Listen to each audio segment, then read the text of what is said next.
కూటమి ప్రభుత్వం ప్రవేశపెట్టిన తొలి పూర్తి స్థాయి బడ్జెట్లో సూపర్ సిక్స్కు చాలా పథకాలకు ఎగనామం పెట్టారు. నిధులు కేటాయించలేదు.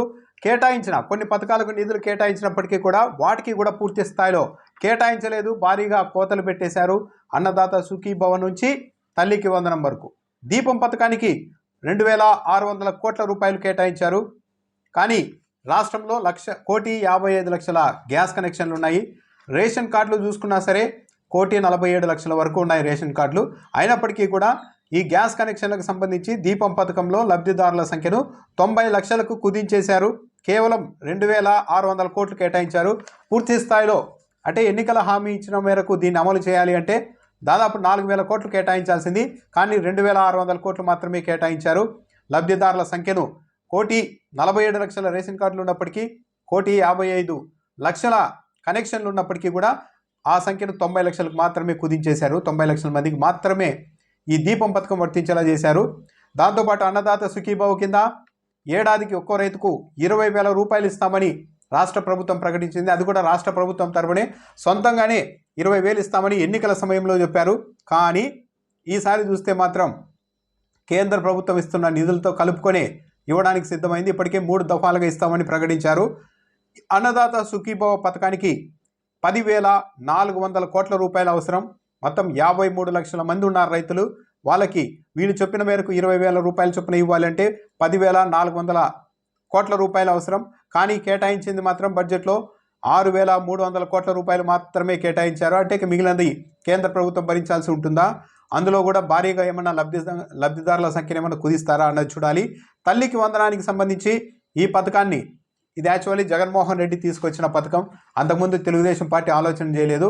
జగన్మోహన్ రెడ్డి ఒక్కో తల్లికి డబ్బులు ఇస్తూ ఉంటే 15,000 అని, ఆ తర్వాత స్కూల్ మెయింటెనెన్స్ కోసం 1,000 రూపాయలు కట్ చేశారు. కానీ మేము అధికారంలోకి వస్తే ఎంతమంది పిల్లలు ఉంటే అంతమందికి తల్లికి వందనం ఇస్తామని చంద్రబాబు నాయుడు ఎన్నికల హామీలో చెప్పారు. ఆ లెక్కన ప్రకారం చూస్తే 83 లక్షల మంది విద్యార్థులు ఉన్నారు. వాళ్ళందరికీ కలిపి 12,450 కోట్ల రూపాయలు కేటాయించాలి. కానీ బడ్జెట్లో మాత్రం 8,276 కోట్ల రూపాయలు మాత్రమే కేటాయించారు. అంటే వివిధ అర్హతలకు వివిధ ప్రామాణికాలు పెట్టి తగ్గిస్తారా లబ్ధిదారుల సంఖ్య అనేది చూడాలి.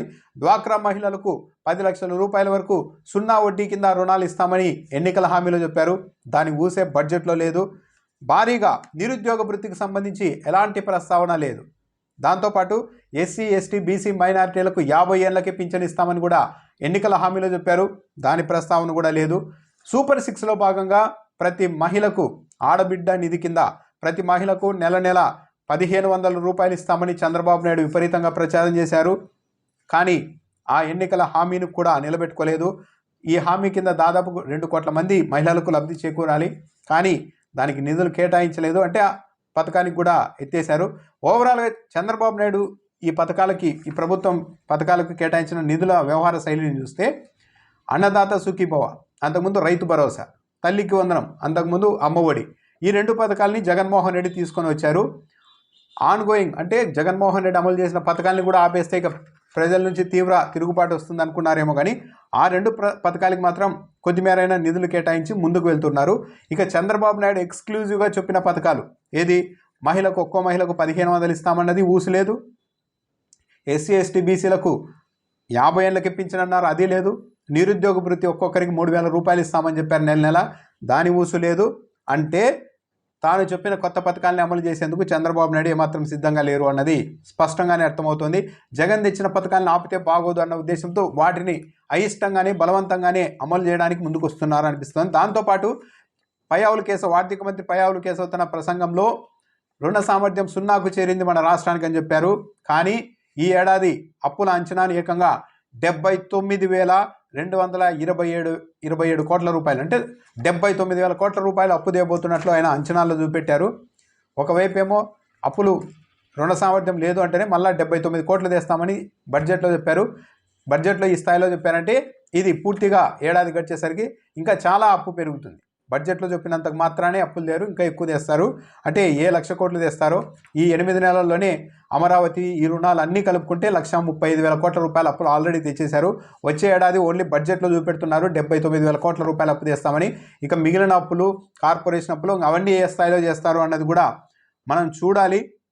పెట్టుబడి వ్యయాన్ని అంటే పెట్టుబడి వ్యయం అంటే మరి తిరిగి సంపదకు అవకాశం ఉంటుందని చెప్పి పెట్టుబడి వ్యయాన్ని 40,636 కోట్ల రూపాయలకు చూపెట్టారంటే 40,000 కోట్ల రూపాయలు ఖర్చు చేస్తాం పెట్టుబడి వ్యయం కింద అని చెప్పారు.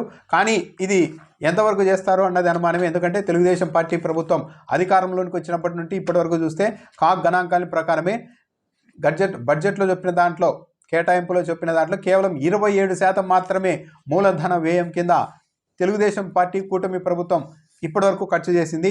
ఈ లెక్కన వీళ్ళు 40,000 కోట్ల రూపాయలు పెట్టుబడి వ్యయంగా పెడతామని చెప్తున్నప్పటికీ కూడా దాన్ని ఏ మేరకు ఈసారి రీచ్ అవుతారని చూడాలి. ఎందుకంటే గడిచిన 8 నెలల్లో కేవలం 27% మాత్రమే చెప్పిన గణాంకాల్లో 27% మేర మాత్రమే పెట్టుబడి వ్యయం చేయగలిగారు. సో ఇది ఎంతవరకు సాధ్యమవుతుందని చూడాలి. సో ఓవరాల్గా చూస్తే సూపర్ 6లో పూర్తి స్థాయిలో ఈ బడ్జెట్లో కూడా సూపర్ 6కు పూర్తి స్థాయిలో కేటాయింపులు అయితే దక్కలేదు. కొన్ని పథకాలను పూర్తిగా విస్మరించేశారు. జగన్మోహన్ రెడ్డి తెచ్చిన ఆన్గోయింగ్ పథకాలకు మాత్రం అరకొరగా డబ్బులు అయితే కేటాయించారు, పూర్తి స్థాయిలో కాకపోయినా.